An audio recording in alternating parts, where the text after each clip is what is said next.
اسماء حسنہ میں اللہ رب العزت نے اللہ کے اس نام کو اسم ذات قرار دیے ہے۔ اللہ کا یہ اسم ذات ہے جس کی قوت اتنی طاقتور، نام کے اندر حرف اس اللہ کے اس لفظ میں موجود ہے کہ کسی بت پرست کو یہ جرت نہیں ہو سکتی کہ وہ اللہ کا نام کسی معبود باطلہ میں سے، معبودان باطلہ میں سے، جیسے لات، عزا، منات وغیرہ انہوں نے نام رکھے ہوئے تھے، مگر یہ جرت کسی کافر کو نہیں ہو سکتی کہ وہ اللہ کا نام کسی بت کے لیے مقرر کر دے۔ میرے اللہ کی شان صفت کریمی بھی یہی ہے کہ دیکھو، اگر میں چاہوں تو ساری کائنات ایک ہی لمحے میں مسلمان ہو سکتی ہے، مگر ہم نے دنیا میں تمہیں خود مختار کر کے بھیجا ہے، تمہیں اختیار دے کر بھیجا ہے تاکہ مجھے پتہ چلے کہ کون شیطان کے بندے ہیں اور کون رحمان کے بندے ہیں، کون رحمان کو پکارنے والے ہیں اور کون شیطان اور طاغوت کو پکارنے والے ہیں۔ خود فیصلہ کر لیجئے، خود فیصلہ کر لیجئے کہ جو لوگ اللہ کے ساتھ کسی غیر کا نام پکارتے ہیں وہ گویا کہ اللہ کے نام میں ذات کے اندر شریک کر کے کسی کو پکار رہے ہیں، اور اللہ کی ذات میں کوئی کسی کو غیر کو پکارے گا، چاہے وہ تعظیماً پکارے چاہے وہ عبادتاً پکارے، اس کا یہ پکارنا دراصل اللہ کے ماں سوا کوئی بھی ہے وہ شرک کا شکار ہو جاتا ہے۔ خود فیصلہ فرمائیں کہ جن کے نعروں میں اللہ کے ساتھ کسی اور ذات کو شریک کر کے مشکل کشا کہا جائے، میں کسی کی ذات پر، کسی کے مسلک پر، کسی کے مذہب پر کوئی اعتراض نہیں کر رہا، ہر ایک کو اللہ کے اس نام سے جسے اللہ نے اپنے حبیب حضرت محمد مصطفیٰ کی وساطت اور وسیلے سے عطا کیا ہے کہ اس ایک اللہ کو پکارو۔ قل ادعوا اللہ، ایک اللہ کا نام پکارو جب بھی تمہیں کوئی مشکل پیش آئے، جب بھی تمہیں کوئی حاجت پیش آئے، جب بھی تمہیں کوئی تکلیف پیش آئے، جب بھی تمہیں کوئی بیماری پیش آئے، جب بھی تم بیمار ہو جاؤ، جب بھی تم پریشان ہو جاؤ، جب بھی تم اداس ہو جاؤ، جب بھی تم تنہا ہو جاؤ، جب بھی تمہیں اسباب سے منقطع کر دیا جائے، اس وقت ایک ذات ہے، غیاث بھی وہی ذات، غوث اعظم بھی وہی ذات، دستگیر ذات بھی وہی اللہ۔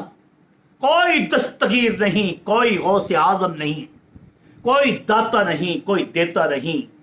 اگر پکارنا ہے میرے اللہ کو تو ایک اللہ کے نام سے پکارو اور اس کی ذات میں کسی کو شریک مت کرو۔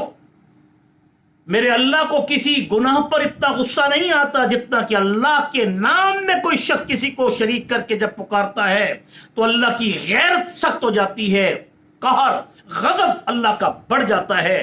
پھر کیا وہ انسان، وہ مسلمان، کلمہ گو ہو کر حضور کا کلمہ پڑھنے والا کہ جس نبی نے ساری زندگی اللہ کو پکارا، وہی شخص آج علی کو پکارے، آج وہ ولی کو پکارے، آج کوئی کسی نبی کو پکارے، تو پھر کسی نبی کو بھیجنے کی ضرورت اللہ کو کیا ہوئی کہ جب پکارنے میں تم کسی ولی اور نبی کو پکارو تو میرے خیال میں اس سے بڑا احمق بھی کوئی نہیں، اس سے بڑا بیوقوف بھی کوئی نہیں، اس سے بڑا مشرک بھی کوئی نہیں جو میرے اللہ کے ساتھ مشکل وقت میں کسی غیر کو اللہ کے ساتھ پکارے۔ تو پھر اس کو مسلمان ہونے کے لیے نام مسلمان کہنے کا حق بھی نہیں۔ مسلمان وہ ہے جو تنہائی میں بھی اللہ کو پکارے اور خلوت میں بھی اللہ کو پکارے، جلوت میں بھی اللہ کو پکارے، مجمع میں بھی اللہ کو پکارے، عبادت میں بھی اللہ کو پکارے، مشکل میں بھی اللہ کو پکارے، اسباب کے منقطع ہونے کی صورت میں بھی صرف اللہ کو پکارے۔ ہائے کاش کہ ہمارے مسلمانوں کو یہ سبق توحید کا صحیح سچے طور پر آ جاتا۔ ہر شخص کوئی نہ کوئی شرک کا شکار ہے، اور یہ شرک اللہ کے نزدیک لظلم عظیم ہے۔ اللہ نے کسی گناہ کو ظلم عظیم نہیں کہا، اللہ نے توحید میں ملاوٹ کرنے والے کو ظلم عظیم قرار دیا ہے، اور اللہ نے اس لیے آگے یہ کہہ دیا۔ اس آیت کے آخر میں اگر سورت کے شروع میں دیکھا جائے تو اللہ نے آیت الکرسی کے بیان کرنے سے، اس آیت کے نازل کرنے سے پہلے یہ کہہ دیا کہ والکافرون هم الظالمون۔ اللہ نے اس آیت میں، جس میں ابتدا ہو رہی ہے کہ خرچ کرو اللہ کے نام پر، انفقوا مما رزقناکم من قبل ان یأتی یوم لا بیع فیہ ولا خلۃ ولا شفاعۃ والکافرون هم الظالمون، اور یہ کافر لوگ بڑے ہی ظالم ہیں، اس لیے کہ یہ اللہ کے ساتھ اس کی ذات میں شریک کرتے ہیں، یا پھر صفات میں شریک کرتے ہیں، یا پھر عبادت میں شریک کرتے ہیں، یا پھر تصرف اور طاقت اور قوت میں کسی کو اللہ کے ساتھ شریک کرتے ہیں۔ بہرحال اللہ نے تو 3 تحفے دیے، اور ان 3 تحفوں میں جو شفاعت ہے وہ اسی شفاعت کا ذکر بھی اس آیت الکرسی کے اندر ہے، اور یہ 10 جملے ہیں۔ پہلا جملہ اللہ لا الہ الا ہو، کہ جس میں اللہ نے تمام کمالات کو، تمام اللہ نے ہر قسم کے نقص سے پاک ذات اپنے آپ کو قرار دیا ہے۔ خبردار اس ذات میں کسی کو شریک نہ کرنا۔ تم زنا کرنے میں، گناہ کرنے میں، تم نافرمانی کرنے میں، تم نماز نہ پڑھنے میں، سب سے بڑے گناہگار، سب سے بڑا گناہگار نماز کا نہ پڑھنے والا ہے، مگر نماز کا نہ پڑھنے والا بھی ظلم عظیم نہیں۔ جس نے اللہ کی ذات کے ساتھ کسی کو شریک کر دیا وہ سب سے بڑے گناہ کا مرتکب ہو جاتا ہے۔ اگر بغیر توبہ کے مر گیا، لا یغفر یشرک بہ ویغفر ما دون ذلک لمن یشاء ومن یشرک باللہ فقد ضل ضلالا بعیدا ومن یشرک باللہ فقد افترى اسما عظیما۔ اللہ نے قرآن میں مشرک کو بہت ہی نجس قرار دیا ہے۔ انما المشرکون نجس، اللہ نے مشرک کو کہا کہ یہ نجس ہے، ناپاک ہے، غلیظ ہے، بدترین انسان ہے۔ فلا یقرب المسجد الحرام بعد عامہم ھذا، اگر شرک کے ساتھ تم اللہ کی توحید کا اعلان کرتے ہو تو تم جھوٹے ہو، تم مکار ہو، تم فریبکار ہو، تم دھوکہ دے رہے ہو امت کو۔ خبردار اللہ کے نام میں کسی کو شریک نہ کرنا، نہ اس کی دہائی میں، نہ اس کی پکار میں، نہ حاجت روائی میں، نہ مشکل کشائی میں، ورنہ تم اللہ کے نزدیک مشرک ہو، اور ایسے مشرک کو اللہ نے نجس قرار دیا ہے، اور نجس قرار دینے والے کو اللہ نے کہا فلا یقرب المسجد الحرام بعد عامہم ھذا۔ اے محبوب کریم، اب فتح مکہ ہو چکا ہے، اب طاقت قوت مسلمانوں کی بڑھ چکی ہے، کسی مشرک کو مسجد میں داخل نہ ہونے دینا۔ ہم مسجدوں میں کھڑ کے اللہ کے ساتھ شریک کرتے ہیں، شرم نہیں آتی ان مشرکوں کو جو ممبر رسول پر بیٹھ کے اور ممبر پر کھڑے ہو کے کہتے ہیں یا دستگیر یا خدا غوث اعظم، یا غیاث غوث العظم اغثنی اغثنی، یا علی ادرکنی ادرکنی۔ یہ کیا تماشا ہے نعت علی پڑھ کر؟ کیا اللہ کو پکارنے میں اللہ ان علی ولی نبی کا محتاج ہے؟ کوئی خوف کرو خدا کا۔ اگر مسلمان ہو تم، ایمان کی سب سے پہلی شرط یہ ہے کہ وہ اپنی پکار میں اللہ کے ساتھ کسی کو شریک نہ کرے۔ ہاں جی، اگر یہ بات کڑوی لگ رہی ہے تو 10 دفعہ نہیں 1000 دفعہ کڑوی لگے، یا ممبر چھوڑ دو یا مسجد میں آنا چھوڑ دو، مندر میں جاؤ اور پھر ان کو پکارو۔ اگر مسجد میں تم نے اللہ کو پکارنے کے ساتھ کسی ولی کو، کسی نبی کو، کسی غیر کو اگر پکارنا ہے تو وَأَنَّ الْمَسَاجِدَ لِلَّهِ فَلَا تَدْعُوا مَعَ اللَّهِ أَحَدًا۔ خبردار قرآن کو اٹھاؤ، پڑھو، یہ تقریریں اور یہ قصے کہانیاں چھوڑو، قرآن کا قصہ پڑھو، قرآن کے قصص پڑھو۔ حضور کی حدیث اتنی ہے کہ اس کو پڑھتے پڑھتے تمہاری زندگی ختم ہو سکتی ہے، مگر حدیث ختم نہیں ہو سکتی۔ قرآن کہتا ہے کہ میری تعریف کرتے کرتے تمہاری زندگی ختم ہو سکتی ہے۔ یہ سمندر سیاہی کے بنا دو، یہ پہاڑ، یہ ساری کائنات، حیوانات و جمادات اور سارے جنات و انسان اور ملائک اللہ کی تعریف کرنے کے لیے، اس کی توحید کو پیش کرنے کی خاطر بھی، اگر اللہ کے نام پر بھی اگر تحقیق کرتے ہو اللہ کی تعریف کرنا شروع کر دیں تو اللہ کی قسم صرف اللہ کے نام کے معنی ختم نہیں ہو سکتے۔ امت کو گمراہ کر رہے ہو تم۔ ایک ہی تو توحید کا ہتھیار ہے ہمارے پاس کہ جو روز قیامت ہمارے لیے شفاعت کا باعث بنے گا، ورنہ حضور صلی اللہ علیہ وسلم کو واضح طور پہ معراج کی رات یہ کہا گیا کہ 3 تحفے دے رہا ہوں ہے ان کے لیے جنہوں نے جنہوں نے من لا یشرک باللہ شیئا. اٹھاؤ یہ حدیث، اس حدیث کو پڑھو کہ اس شخص کی شفاعت نہیں ہوگی، حضور اس کی شفاعت کرنے کے لیے آگے بڑھیں گے. صحیح حدیث ہے کہ حضور نبی کریم صلی اللہ علیہ وسلم ایسے مشرک کی کہ جس کے دل میں کسی غیر کو اس نے جگہ دی ہوئی ہے اور اپنی حاجت روائی میں کسی غیر کو اس نے دل میں پالا ہوا ہے، اور وہ اللہ کے ساتھ کسی غیر کو بھی پکارتا ہے، تو اللہ کے پاک پیغمبر پھر بھی شفیق ہیں، رحیم ہیں، رؤوف ہیں، کریم ہیں، وہ اس کی طرف بڑھیں گے اور اس کی شفاعت کرنے کے لیے تیار ہوں گے، مگر اللہ درمیان میں دیوار حائل کر دے گا.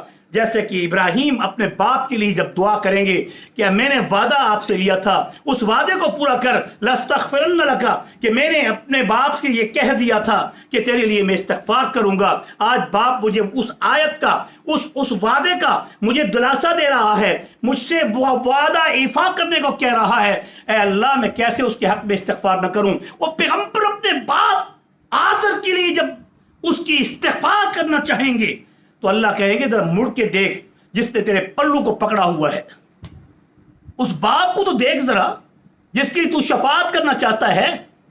حضرت ابراہیم منہ پھیر کے جب پیچھے دیکھیں گے میدان محشر میں، جہاں اللہ اختیار بھی دے گا حضرت ابراہیم کو، تو اپنے اس مشرک باپ کے لیے بھی دعا استغفار کر سکتا ہے، لیکن وعدہ تو پورا کریں گے. مگر اللہ کہے گا کس کے لیے وعدہ پورا کرنے کی بات کر رہے ہو؟ ذرا پیچھے دیکھو تو صحیح. جب اللہ کے پیغمبر جد امجد رسول حضرت ابراہیم خلیل اللہ پیچھے دیکھیں گے تو وہ باپ آزر بجو کی شکل اختیار کر چکا ہوگا. تب جا کے حضرت ابراہیم اس سے پیچھا چھوڑا کے آگے بڑھیں گے اور حضرت ابراہیم کے دل میں وہ باپ کی پدری محبت ختم ہو جائے گی. قیامت کے دن یہ پدری محبتیں ختم ہو جائیں گی. یاد رکھیے اللہ تعالیٰ نے ہمارے لیے اگر محبت کا بھی مقام رکھا ہے، محبت کا بھی معیار رکھا ہے، تو وہ معیار صرف توحید کے ساتھ رکھا ہے. ورنہ وہ ماں باپ جو مشرک ہوں گے، ان سے جو اگر دنیا میں پدری محبت بھی ہوگی، وہ روز قیامت اولاد کی باپ سے، ماں باپ سے، اور ماں باپ کی اولاد سے، بیوی بچوں کی آپس میں ساری ختم کر دی جائے گی. ایک معیار رہے گا توحید کا. اگر تم دنیا میں ایک دوسرے کے خیر خواہ بنتے پھرتے تھے تو پھر توحید کی معیار کو پورا کرنا ہوگا، توحید پوری کرنی ہوگی. یہ زگ زیگ نہیں چلے گا اسلام میں. کبھی تعزیہ کو سجدہ، کبھی قبر کو سجدہ، کبھی ولی کو سجدہ، کبھی نبی کی قبر کو سجدہ. اسلام ایسے اصنام پرستی اور بت پرستی کی ایسی شبہ ڈالنے والی بھی تعظیم عبادت کو بھی حرام قرار دیتا ہے. تو جس کے دل میں اگر یہی ہو کہ یہ نبی بھی ایسے دیتے ہیں جیسے اللہ دیتا ہے، یہ ولی بھی ایسے دیتے ہیں جیسے اللہ دیتا ہے، یہ علی بھی ایسے دیتے ہیں جیسے اللہ دیتا ہے، اور ساری کائنات میں ساری کائنات کو جیسے خالق مالک رازق اللہ کی ذات ہے، ان کو نہ پکارے تو اس وقت تک اللہ دیتا نہیں. ایسا عقیدہ رکھنے والا مشرک ہو جاتا ہے.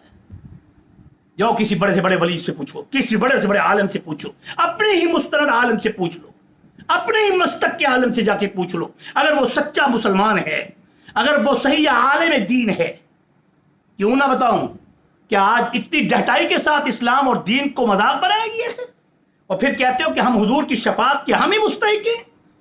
مستحق کہنے والے سارے کہیں گے، مگر جس کی اللہ من ذا الذی یشفع عندہ الا باذنہ، اللہ کے اذن کے ماں سوا کسی نبی کو بھی شفاعت کا حق اس وقت حاصل ہوگا جب اللہ اجازت دے گا. اور اللہ کسی مشرک کے حق میں حضور کو شفاعت کی اجازت نہیں دیں گے. یہ میں کچھ جملے سخت نہیں کہہ رہا. آج کے اس دور میں ہمارے اندر شرک پھیلتا جا رہا ہے. ہمارے اعمال تو ویسے ہی کورے، اعمال میں تو ہم ویسے گرے ہوئے، اور حالت اب یہ ہے کہ ہم اپنی توحید بھی اللہ کے سامنے پوری نہ کر سکیں تو پھر کس منہ سے شفاعت کے طلبگار بنو گے؟ دامان محمد کو تو تم چھوڑ چکے ہو. ہمیں اپنے اخلاق ٹھیک کرنے پڑیں گے، اطوار ٹھیک کرنے پڑیں گے. تو یہ پہلا جملہ ہے جس میں اللہ لا الہ الا هو الحی القیوم، اس پہ ذات ایسا پیش کر دیا. قل اللہ کو پکارنے میں کسی غیر کو مت پکارو. وما احل به لغیر اللہ، جو اللہ کے ماں سوا کسی اور کو پکارتا ہے وہ مسلمان نہیں ہو سکتا.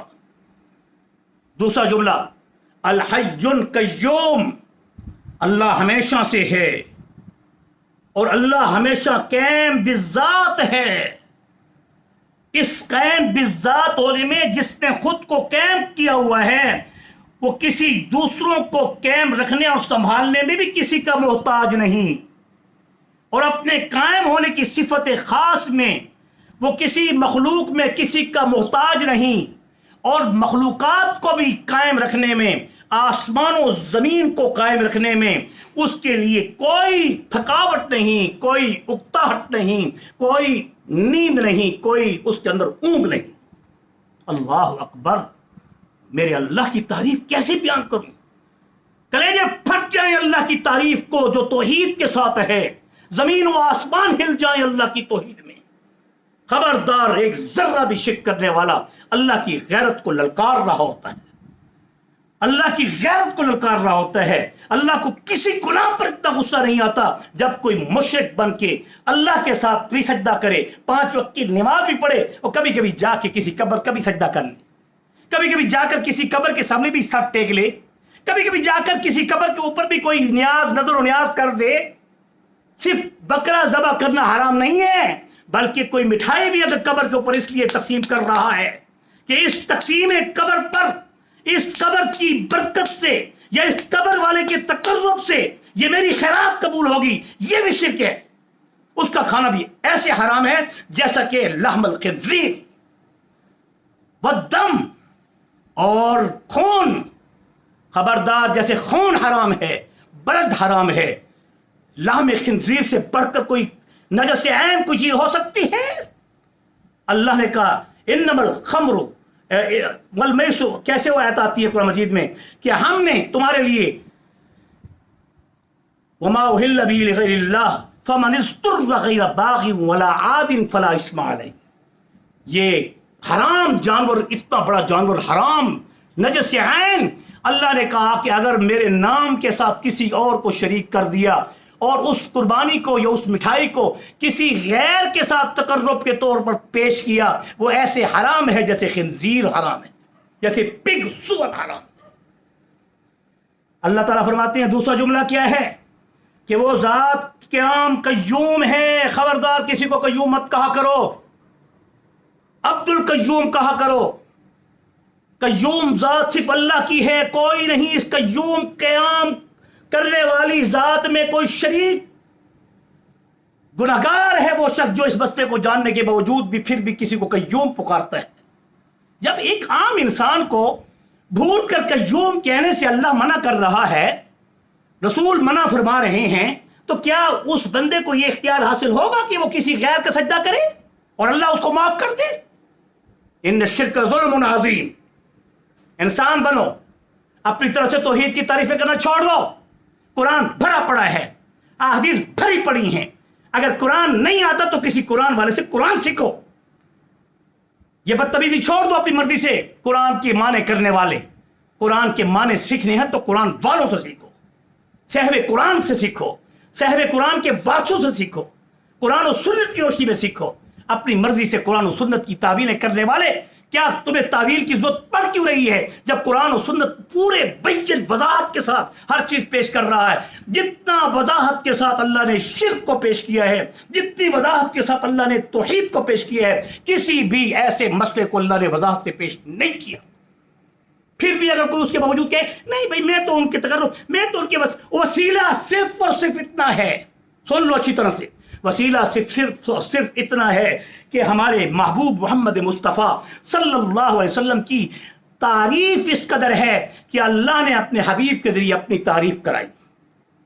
اگر میرے محبوب نہ ہوتے تو ہم اللہ کی توحید سے دور ہو جاتے. اے اللہ تیرا سب سے بڑا شکر ہے کہ تو نے ایسے نبی مکرم، نبی موحد ہمیں عطا کیا کہ جس کی وجہ سے ہم صرف تجھے ایک پکارتے ہیں. یہ وسیلہ ہے، یہ وسیلہ ہے، یہ وسیلہ ہے، اس کو کہتے ہیں وسیلہ.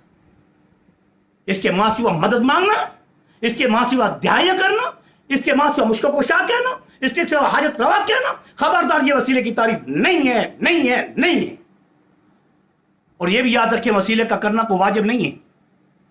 اللہ نے کہیں قرآن کے اندر وسیلے کے لیے واجب درجہ نہیں دیا کہ دعا مانگنے میں تم وسیلہ دو.